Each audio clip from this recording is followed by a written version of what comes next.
हरियालीपुर एक छोटा सा गांव था। यहाँ रामू रहता था। रामू बहुत सीधा था। सब उसको भोला भाला कहते थे। रामू के पास एक गधा था। उसका नाम बीरबल था।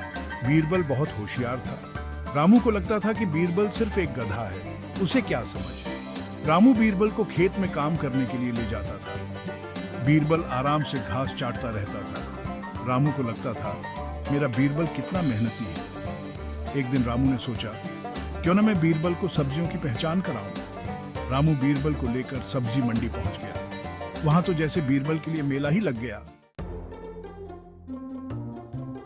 सब्जी मंडी रंग बिरंगी थी। टमाटर, आलू, बैंगन सब कुछ सजा हुआ था। बीरबल की तो जैसे आंखें ही चमक गईं। रामू ने सोचा, देखो मेरा बीरबल कितना ध्यान से देख रहा है। बीरबल ने एक टमाटर देखा। उसने झट से उसे मुंह में डाल लिया। फिर उसने एक आलू खाया।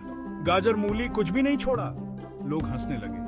देखो, रामू का गधा सब्जी खा रहा है। रामू को अब समझ आया कि बीरबल भूखा है। रामू ने सोचा, जब बीरबल इतना होशियार है तो इसे स्कूल ले जाना चाहिए। अगले दिन रामू बीरबल को लेकर स्कूल पहुंच गया। मास्टर जी ने गधे को देखकर आश्चर्य से कहा, अरे रामू, ये गधा यहाँ क्यों लाया है? रामू ने बड़े भोलेपन से कहा, मास्टर जी, ये मेरा बीरबल है। ये बहुत होशियार है, इसे भी पढ़ाओ ना।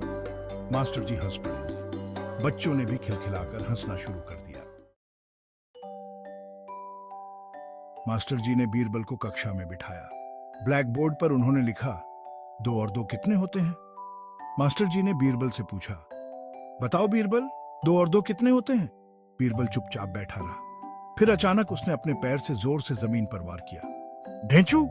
बच्चों की हंसी छूट गई। मास्टर जी भी अपनी हंसी नहीं रोक पाए। रामू को लगा कि बीरबल गणित का सवाल हल कर रहा है। बीरबल की हरकतें देखकर पूरा गांव हंसता रहता था। कभी वह कुएं में नहाने की कोशिश करता तो कभी पेड़ पर चढ़ने की। रामू को अब समझ आ गया था कि बीरबल होशियार तो है, लेकिन गधे की तरह ही। लेकिन बीरबल की वजह से पूरे गांव में खुशियां छा गई थी। हर कोई बीरबल की बातें करता था। हर कोई बीरबल की हरकतों पर हंसता था।